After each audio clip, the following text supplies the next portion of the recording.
My husband surprised me by saying I should go back to my parents' house because my parents are already living in our house. I felt shocked by his sudden words, but he seemed to think he was being reasonable. He said, "Do you have a problem with that? Don't argue with me. I'm fine with divorcing you if you do." Lately he had been distant and unkind, and I had my own complaints. I had been thinking about divorcing him too, but I didn't think it was fair for him to kick me out of our home. I thought to myself, I'm the one paying $1,800 for our expenses. Does he even remember that? As I looked at him in shock, he got angry and said, "Leave this house now. My parents won't feel good if you're here." I didn't really get why I had to go, but I said, "Okay, I'll take all my stuff with me." Once I agreed, he seemed happy and said, "Then do it," and walked away. Right away, I called a shop to sell my things. My name's Emily, and I live with my husband, Robert, who's 5 years older than me. We met through mutual friends, and our first hangout turned into spending the whole day together. Robert mentioned he wanted to be a voice actor, and I was impressed by his deep voice. I've always liked soothing voices, so I felt drawn to him. It seemed like he felt the same because we exchanged numbers and decided to hang out more. Before we knew it, we were dating, even though we never really talked about it. I had just graduated from college and started working, so dating someone more mature seemed exciting. My friend Ashley was worried about the 5-year age gap, but I reassured her that it wasn't a big deal. I liked Robert a lot, and he felt the same about me, so I wasn't concerned. Eventually, Ashley agreed, trusting my judgment. Robert and I dated for about 3 years, and then he brought up the idea of getting married. I had already told my parents about him and his age, so they were excited to meet him.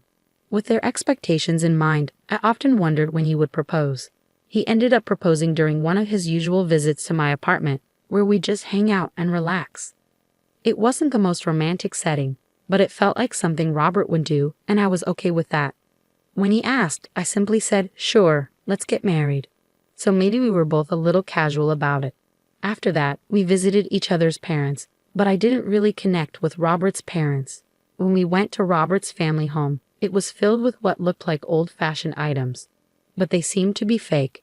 When we met Robert's parents, they were wearing expensive clothes and lots of flashy jewelry. They seemed like they were trying too hard to look rich.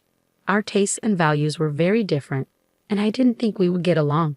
Robert's mom even made a rude comment about my appearance, which hurt my feelings.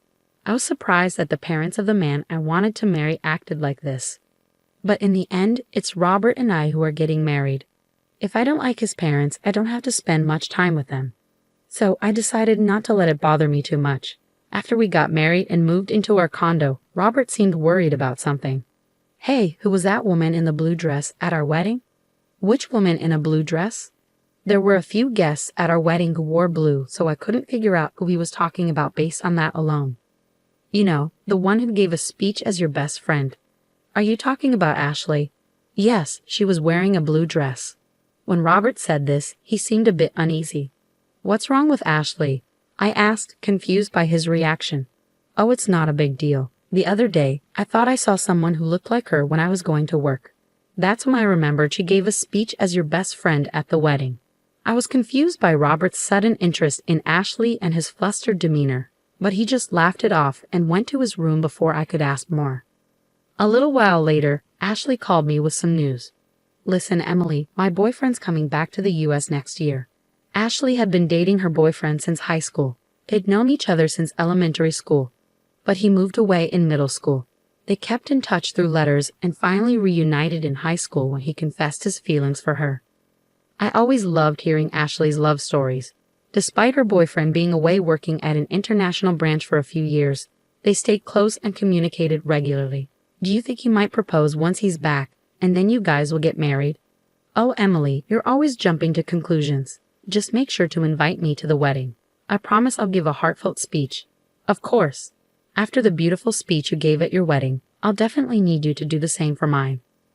Don't set the bar too high. We chuckled together as we sipped our tea. Our conversations flowed easily, and we trusted each other completely. Whenever one of us had a problem, the other was always there, ready to lend a listening ear. Around this time, I began to notice that Robert was coming home later and later. "Working late again today?" "Yeah, you think I shouldn't work or something." Even after we got married, Robert held onto his dream of becoming a voice actor. He was working hard to pursue his passion, but it meant he had to take on part-time jobs to make ends meet. Unfortunately, all the money he earned from those jobs went straight into his voice acting classes, so I had to cover all our living expenses. This meant we couldn't really save up together.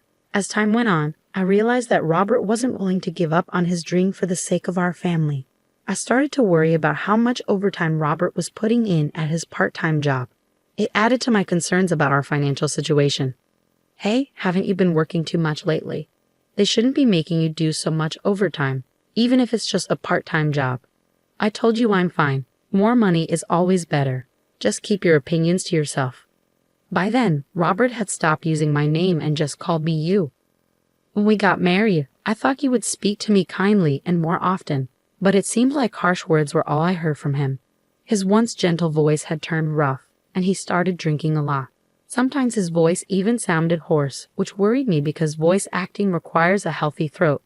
But it seemed like he didn't want to hear about it. He started avoiding talking to me, and eventually he would ignore me even when we were in the same room. That's when Ashley called me. She said she had something important to discuss. So I suggested we meet up since I had my own worries. We decided to meet at a karaoke booth so we could talk privately. Ashley seemed really cautious and picked a room where she could see the counter and staff from the door. You chose this room specifically? Yes, I wanted a spot where the staff could see if there was a suspicious person outside our door. A suspicious person? Is that related to what you wanted to discuss? Ashley nodded in response to my question. She had been feeling like someone was following her ever since she left her job about a month ago. Now, she even felt followed on her days off. The reason she chose a room where the staff could easily see was that she thought the person stalking her might try to eavesdrop on our conversation. Did you talk to the police about it? I tried, but since there's no actual contact, they can't do much. What about your boyfriend? He's coming back in a month. I thought I'd discuss it with him too, but I wanted to first talk to you, someone close by. I see. Ashley hadn't gotten a good look at her stalker because she was too scared, so she didn't know if it was a man or a woman. I decided to keep an eye out from a distance to identify the person stalking her, and through that, I came to understand who it was. Though I couldn't bring myself to discuss my troubled relationship with Robert, looking back, maybe it was for the best, because the one following my best friend Ashley was none other than my husband Robert. He would claim he had to work late every day, but after his shift, he would hang around near Ashley's workplace and follow her when she left. I couldn't believe that the person scaring Ashley was someone so close to me. When I found out, I was shocked, and the expression on Robert's face as he followed Ashley was chilling. He had this creepy, unsettling grin. I fell in love with and married this man, but the moment I saw his true face, the love I thought would last forever turned cold. I told Ashley the truth and urged her to move right away. With the help of her colleagues, she arranged for someone to drive her from the underground parking lot to her new place for a while. After we took these precautions, Robert's frustration grew, and one day, it boiled over. My parents are going to live here, so you need to go back to your parents' house. I was shocked by Robert's sudden demand, but he seemed convinced he was being reasonable. If you have a problem with that, then I'm fine with divorcing you, he said, starting to lose his temper. Even though I had my own issues with him and had considered divorce, I didn't think he could just kick me out of our home. I'm the one paying $1,800 for our monthly expenses. I wonder if Robert even remembers that. When I gave him a skeptical look, he got angry. Just leave already. My parents can't move in if you're still here. Why do I have to leave? I don't understand at all. But I said, okay, I'll take everything I bought with me. Seeing me agree, Robert just told me to hurry up and walked away. I immediately contacted a local buyback service. The next day, they came to our apartment. At first, Robert smirked, thinking I was leaving. But when he saw the workers assessing all our furniture and appliances, his eyes widened in shock. After the evaluation was done, except for what was in Robert's room, a staff member handed me a quote, saying, the total value is $22,000. I quickly signed, saying, okay, sell it all. Suddenly, Robert snapped back to reality and grabbed my arm. Why are you selling everything? My parents are going to live here. How can they if there's no furniture? I shook off his grip. What do you mean? When we got married, you told me you were broke because you were paying for your acting classes. You asked me to handle the rent, furniture, and living expenses. I never knew you were that broke. I feel deceived. Remember the $1,800 I've been covering every month? From now on, you'll pay that. And with your parents moving in, I bet it'll be even more. Robert went pale, but he quickly tried to regain his composure. You thought talking about money would make me cancel the divorce? Who do you think you are? I've already gotten close to a rich lady, he said, striking a pose. But then I remembered Robert following Ashley recently. If what he considered getting close was his stalking behavior, then he was seriously deluded. Ashley came from a wealthy family. Her grandfather was a businessman, and now her father had taken over. Ashley truly was the perfect heiress, but she didn't flaunt it. She spent money like me and our friends, and no one judged her based on her family's wealth. However, Robert seemed to have found out about Ashley's wealthy background and decided she'd be a better match. Could he possibly think that if two people are the same age, the wealthier one is better? That infuriated me. But Ashley would never marry Robert. Her high school boyfriend, whom she'd been dating for years, was coming back to the States soon. They would likely get married. I mentioned how Ashley felt really creeped out because someone had been stalking her every day. When Robert heard that Ashley found him creepy and that they weren't close, he was shocked. I always walked Ashley home, he said. You're lucky I didn't call the police, I replied. But I didn't know she had a boyfriend. He's been away. She'd pick me over someone she doesn't know. They've been writing letters since they were kids and talk almost every day. And unlike you, who's only had part-time jobs, her boyfriend is successful. Even her dad likes him. Robert looked really sad when I said all that. But when the people came to take away our stuff, he seemed to feel better. I guess you're all I've got now. You'll always support my dream of being a voice actor, won't you? He asked, trying to look cool. I gave him a cold stare and said sorry. I've already started divorce proceedings. Let's talk through our lawyers from now on. Robert, maybe thinking I still liked him, held on to me. Don't say that. Haven't we been getting along all this time? Getting along? When? Since you found out my best friend Ashley is rich, you've been distant and hanging out with her. Right after we got married, I realized I made a mistake. Robert started crying, even though he's older than me. Seeing him cry like a kid made me like him even less. I couldn't stand being near him anymore. Stop it. Oh, I also told your uncle we're getting divorced. Your uncle? You know he's tough, right?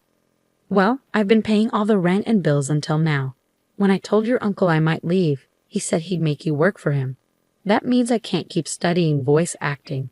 You hardly practice anyway. Maybe it's time to face reality. And if you go near Ashley again, I'll call the police. Goodbye. I left, determined not to turn back.